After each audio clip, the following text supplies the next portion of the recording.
All right, good afternoon. It is December the 19th, 2022, and we are in Antwerp, Ohio at the Public Library. Off camera here, this is David Strittmatter, Professor of History at Ohio Northern, conducting an interview for the Kent State Guardsman Oral History Project. And we have a guest with us today, so please tell us your name and where are you from? I'm Erich Emch, and originally from around Worcester, Ohio, where the guard unit used to be. And I moved out here over 40 years ago and established this out here for my job and so on and so forth, and retired from that now. So anyhow. And why did you join the National Guard? Well, back when I was got into the guards because they were drafting everyone, and basically they took a lot of us to Cleveland there to get physical and so on and so forth, and they swore us in, so we was all ready to go when we graduated. This was in January of '66, and when I left, and then when come May, a bunch of us loaded up. We got on a bus and went to South Carolina to be trained with the military, and then I ended up getting a deferment because of being the oldest surviving son of the family. It's just one of the things that they had at that time. And there's several of us there that was in the guards together, and we or got into the guards, I should say, and went to school together, so on and so forth. And we'd got being in the guards was being used for a lot of different things, and it was like racial riots, truck strike, so on and so forth, and it happened to be that we was up on a truck strike when this all took place, and they packed us all up on a truck and took us to Kent State. So how long and in what capacity did you serve in the National Guard? I was in the National Guard. I got swore in it was actually 1965 when we had that physical, and then I got out in 1971. And what was your everyday life like away from the Guard at that time? Well, I was doing construction work, and I hauled bulk milk and just things to keep me busy. There's a while when I first come out and I found out that I was going to be at home, that I worked in a gas station, and then I got into, like I say, driving bulk milk truck and doing construction on the side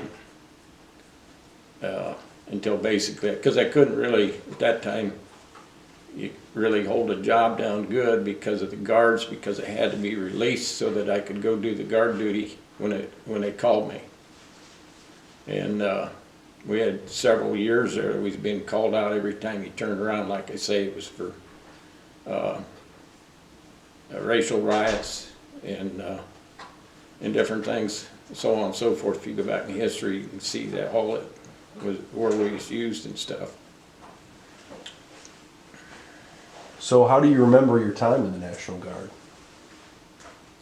I enjoyed it because we went to school together. We learned to know each other in the unit down there, which was covered about a little over 6 years, and a lot of guys was farmers and different things like that, and we just bonded together real well and supported one another. It wasn't like whenever I was being trained in the regular Army, you just never know who he's going to be talking to the next day, really. Where these other guys, you could talk to them, and it was good support, I always felt. What are your memories of being deployed to Kent in May 1970? I didn't know what to expect, and I was in the front of the truck with the truck driver, and all the rest of the guys was in the back here, and we was trying to listen to the radio that we had in the truck to see what all was going on, and we just couldn't believe that they were riding or destroying downtown Kent. Basically, it wasn't necessarily riding against us or anything. It's just the disturbance that they had. They were going to get things right by destroying the town and everything, and get the people to listen to them, and this is my understanding of it. And I thought, well, how in the world can they go outside the law, whether it was law of the land or what it was, and in dealing with a campus, you have campus police, then you got the city police, you got state patrol, all these involved. And just like when they pulled us on there, they had to pass martial law, which they didn't do that until after we'd gotten there, and to give us the right to do anything that we thought needed to be done as far as arresting people and different things like that. And that was our point, that we was to arrest them at that time. And after we got down there, then they passed martial law, and I can't remember for sure when that was, but when they do that, they also hand you ammunition. And I just thought, I just couldn't believe that was being done, especially here in the United States. And then things kind of got going worse, you know, so as far as the argument, so on and so forth going on. Go ahead. What do you recall about the scene you encountered upon arriving on campus? On campus? Okay, let me back this up myself here a little bit. As far as when we arrived, we was downtown, and I couldn't believe how they destroyed the downtown. And then from there, being it was the middle of the night, we went from there to a gymnasium to try and get a little bit of sleep in that. But it went on to the burning of the ROTC building. And I couldn't believe these people like me, because there was kids up there that I went to school with. I say kids because we were just kids back then, that were destroying things. If, like the racial riots, I mean, that was altogether a different thing in a sense of way, but there wasn't a martial law passed like it was there in the time that they did, as far as what I can remember on it. But I just couldn't believe they was doing it. I mean, I didn't have any, and the reason that they had was no reasoning. They were just being outright nasty about it. But there was instigators there, and where they came from, I do not know to this day. I think they know now more so, and as far as what we can read in history, that they came from all over the United States into there, and they were protesting the Vietnam War and things going on there, and the people that they were taking to take them over there. So what was your unit actually doing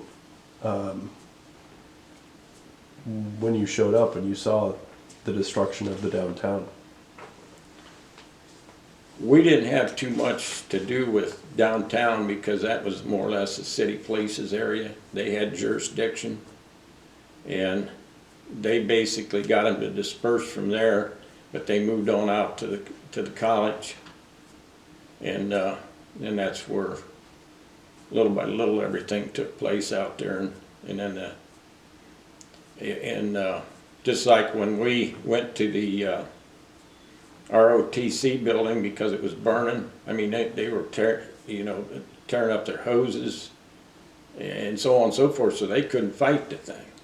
And then the building basically got burnt. because of not having the manpower and the things to do it out there. And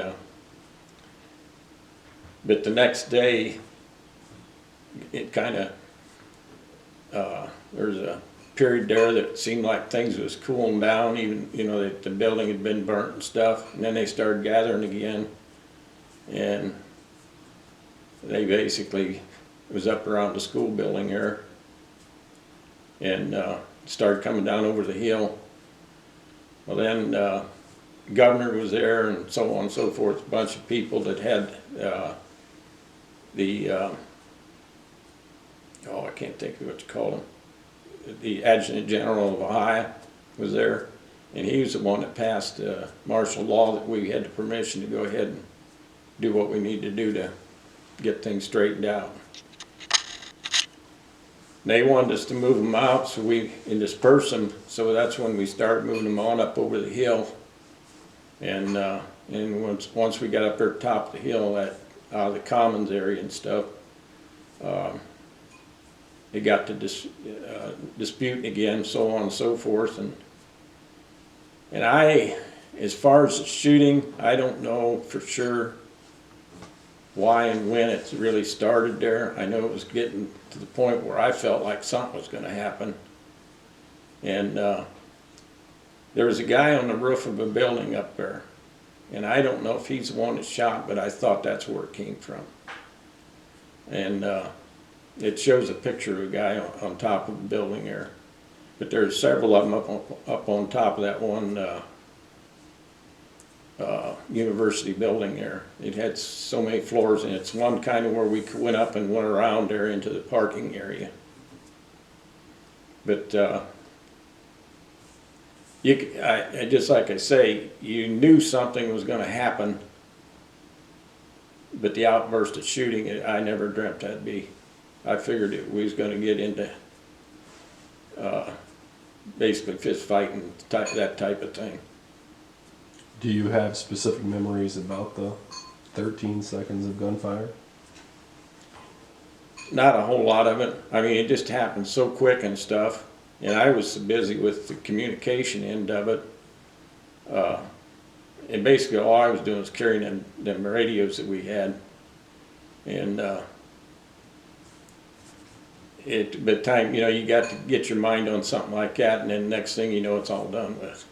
And that's just basically how I remember. It was all over with, and then they basically had backed off, but they were still standing there hollering at us and so on and so forth.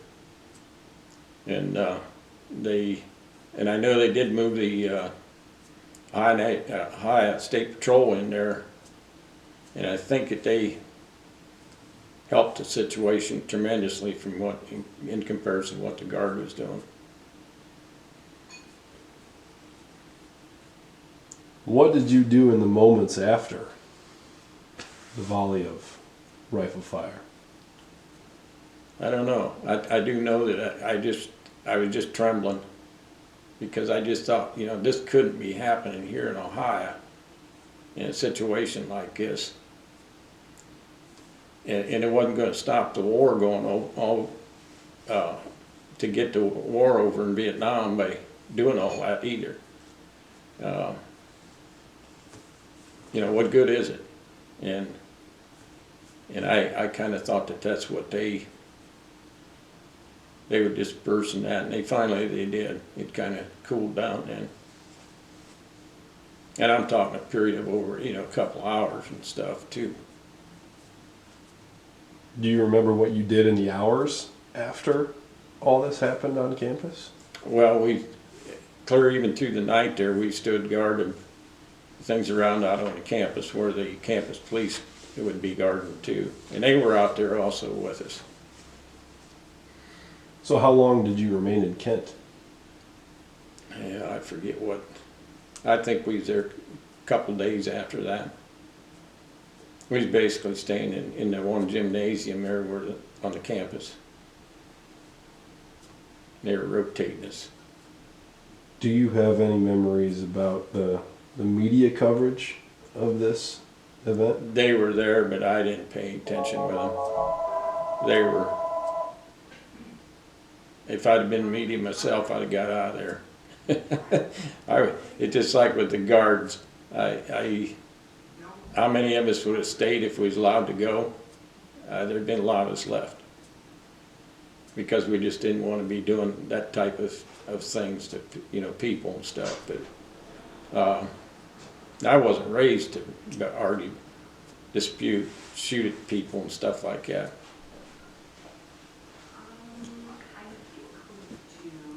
When was the next weekend drill for your unit? I couldn't tell you. Do you recall the mood at the next drill? Well, it just seemed like everybody, you could tell it wasn't the right thing had happened. I don't know, I really can't find the right words to say other than it just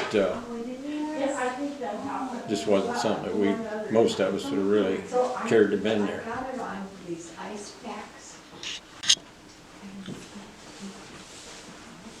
Were you interrogated in the aftermath of Kent State? What do you mean, or wanting to know as far as interrogation? Did your unit sit you down and ask you questions, or did investigators track you down later? I wasn't personally, because I really didn't do any shooting or anything, because when they picked up ammunition, I still had all mine. And they asked me why, and I says, well, I was carrying radios for different officers and stuff that was up there in the military. And I think I had one that belonged to the police, but that all jammed up, and because there's so much commotion going on, and I couldn't understand it anyhow. And then I got concerned myself as far as what was going on and moving with them. I stayed with the officers best as I could, and I don't even think they knew who had their radios and stuff, really, because it all happened just bang, and we was on the move and moving on up to the hill and so on and so forth, moving people. And then I just couldn't believe the shooting when it was happening. I couldn't believe they were disputing the reason to disperse, because as far as being educated people enough to know they should be there rioting. So how was it that you became the radio guy? I put my hand up when they asked if there was anybody that needed to was familiar with the radios. And they didn't have too many questions asked, just asked me if I could communicate on it. I said yes. And I had a couple of them over each shoulder.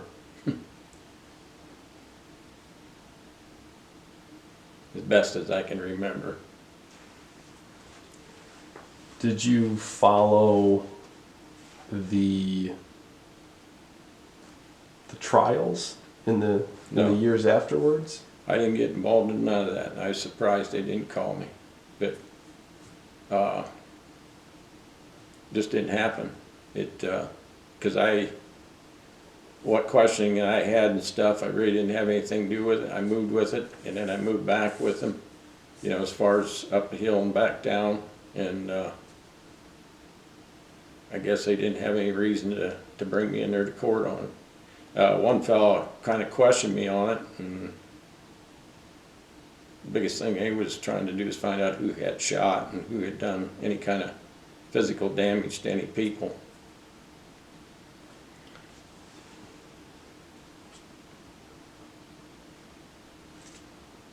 What were your feelings in regards to the 8 guardsmen that were indicted and went on trial? Well, I don't know. I just couldn't see how that they could, do what they did do, as far as what was going on in their actions and things. But I didn't personally know most of them. They were outside our companies. I'm pretty sure they were. I don't even know who they were anymore as far as There wasn't any, as far as I know, any of them there. There's some of them that they did question there from the unit I was in, but I don't remember ever really knowing any of them, because it was all kind of a, they wanted, you know, kind of kept down so it didn't get exploded into more than what it already was.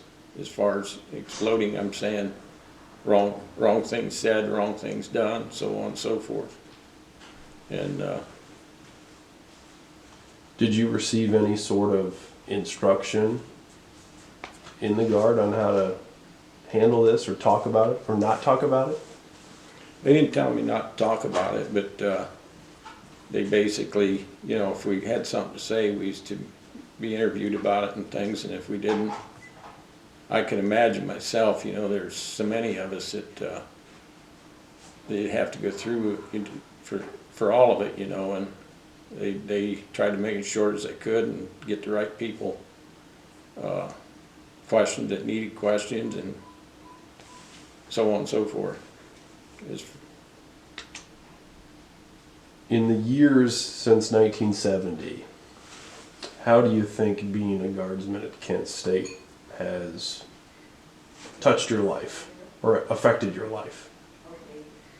I didn't let it try to affect my life any. It just, there for maybe I'd say the first year, it really bothered me, you know, that this could really happen here in the United States to some of the people that I went to school with. There was students up there that was, and I call them students because that's what they called them. They were basically people that graduated ahead of me and was going to school up there.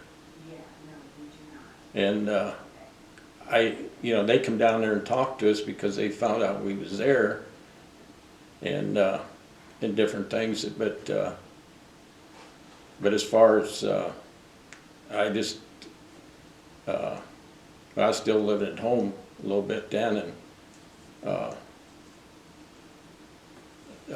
every time I get home, Mom, she'd get me a good talking to about things, and just, you know, you got to put it behind you. You got to put it behind you. And that's what I ended up doing.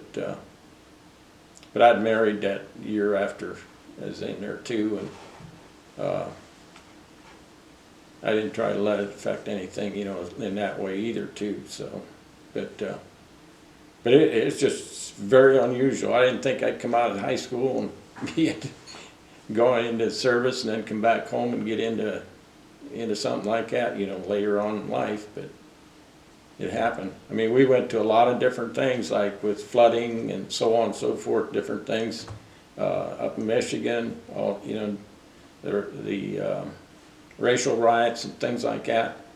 But even in racial riots, we didn't get into any shooting. If it was any shooting done, it was done through the police force. It wasn't done through the Guard unit. We didn't even have ammunition there.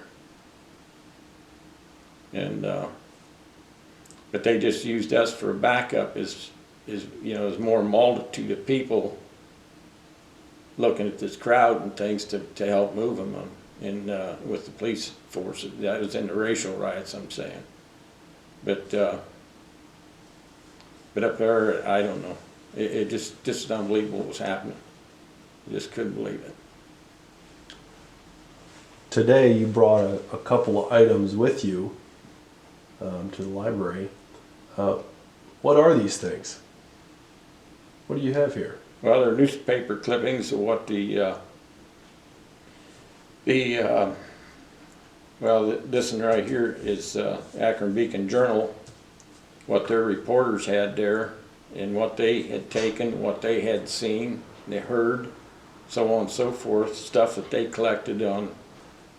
They had their ways of getting information. And that's all what it was. There's a lot of it I feel is truth. But there's some of it, you know, you had to be there to really understand it.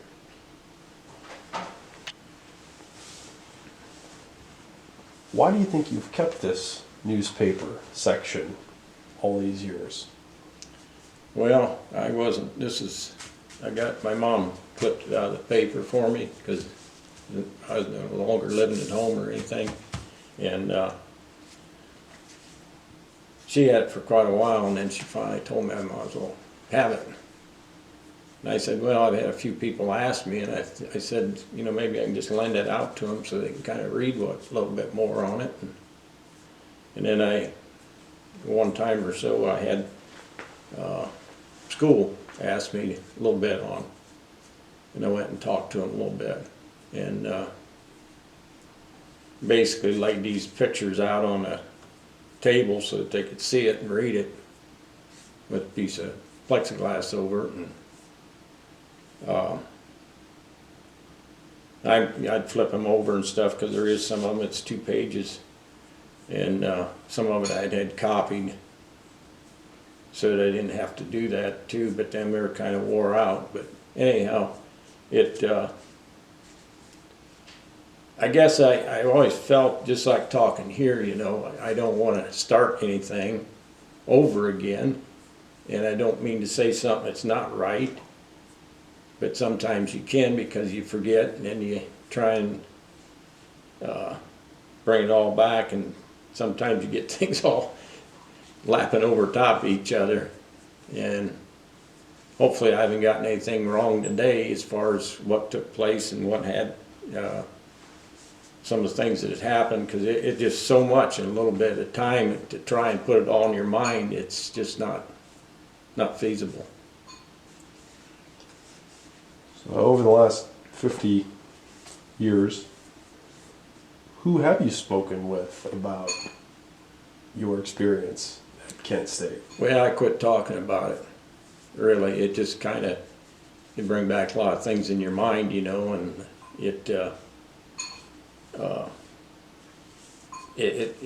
in talking, you know, over the years, hearing people talk, there's, you know, a little bit of favoritism to certain people, whether it was the guards or whether it was the students or whether it was the public or whether it was the National Guard, the police department, the campus police, state highway patrol.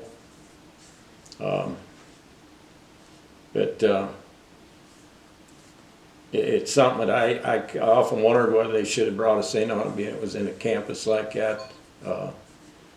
I do know when they did bring the state patrol in, they were lined up again, just like the day before when they were riding and stuff there.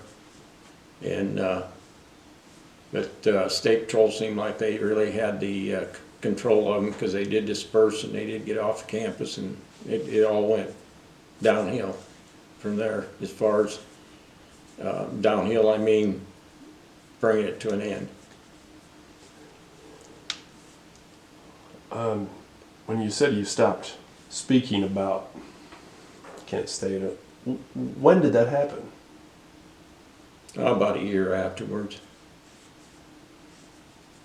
I just, you know, you can just rack your mind over and over again, and it's just something I wanted to put behind me. I was done with it. But there's still things going on in courts about it too, you know, a year later on. So how often in the last, you know, since 1971, I mean, how often have you spoken about this publicly? Oh, not really that much, maybe 6 times. But you know, we probably talk more than what I talk with somebody else about, because they try and dig more out of you of what they heard, which wasn't true. And I just wasn't going to fight the issue about whether I'm right or they're right or where they get this from, and that's lots of times that's what I found myself. Where'd you get this information from? and you know, they were kids just like I was a kid in a sense. Way the only thing is, I had a few more years on them from. Well, some of them was older because they'd been in college longer than I had been. But anyhow, it just one of them things. I'm not a person who wants to argue about nothing really. There's no sense arguing, because you just aren't getting anywhere usually. And that's the way I looked at this up there when they were, you know, everything was going on in Vietnam, not here, but they brought it back here to the, the campuses clear across the United States they were coming. But after that happened, that's when it quit. The different writing and things that was going on to it. It took time, but I mean it started it to where it started bringing it to an end. What is the second item that you have on the table in front of you? What is this? This is just a book. It has a lot of pictures and stuff of the training I got when I was in the because the National Guard trains with the regular Army people, and then they disperse you to a company throughout, and basically I found out that I was going back to a National Guard unit where a lot of these other guys, some of them was going into the regular Army, and they probably ended up in Vietnam, especially a lot of the guys I was training with, I do know that went over there. But it took pictures of some of us as we was training, but also it's got pictures of other people that trained them on some of they were showing hand combat, gone through gas chambers, learn how to use your gas mask, that type of thing. I say going through gas chambers, it wasn't that they were trying to gas, they was trying to teach you something like how to get your mask on when you needed it. Different things, weapons, how to, the firing of weapons and different things like that.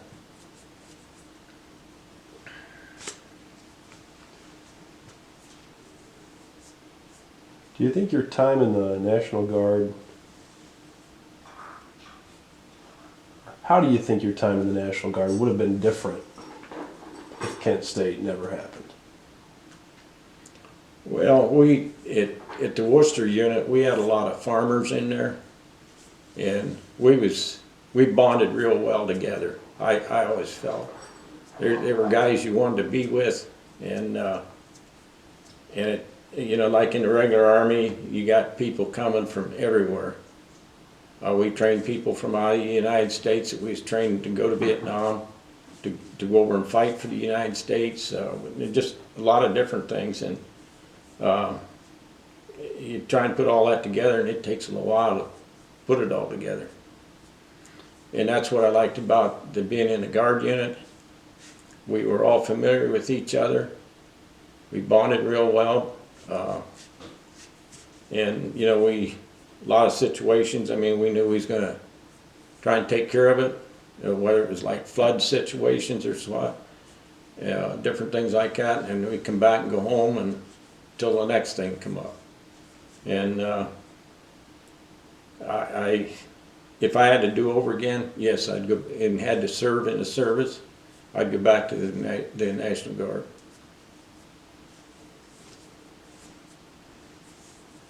Have your feelings about the events that happened at Kent, have they changed in the last 50 years?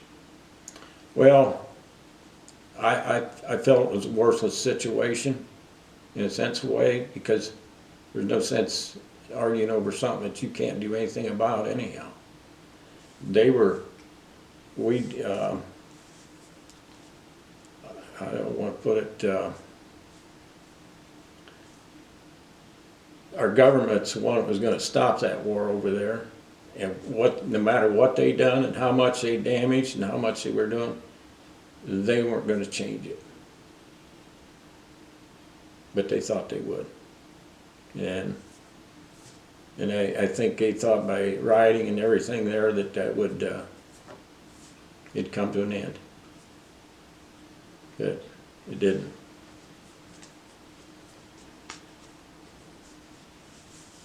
Do you think the narrative of the Kent State shootings has treated the Ohio National Guard fairly? No, it's just like everything else in any court deal, there's yes and no. I think they handled the best they could. And I'm trying to look at it open-mindedly, but it should have never been.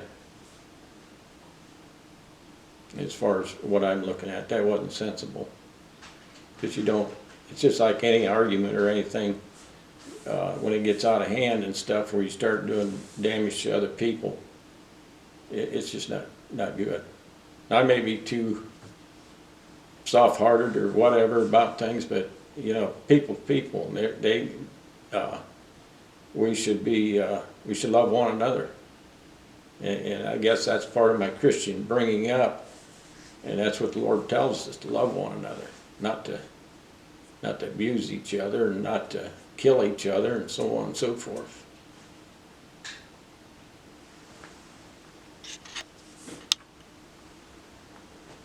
Do you think there's a lesson to be learned from the Kent State shootings? Yeah, well, it's like in anything. There's a lesson in everything that you do in this life, if we want to take it that way, but majority of us don't. You know, we want our ways, and in most situations, you're trying to find the right and the wrong, and it's understandable. But there comes a time when I can be wrong just as much as they were at that time, and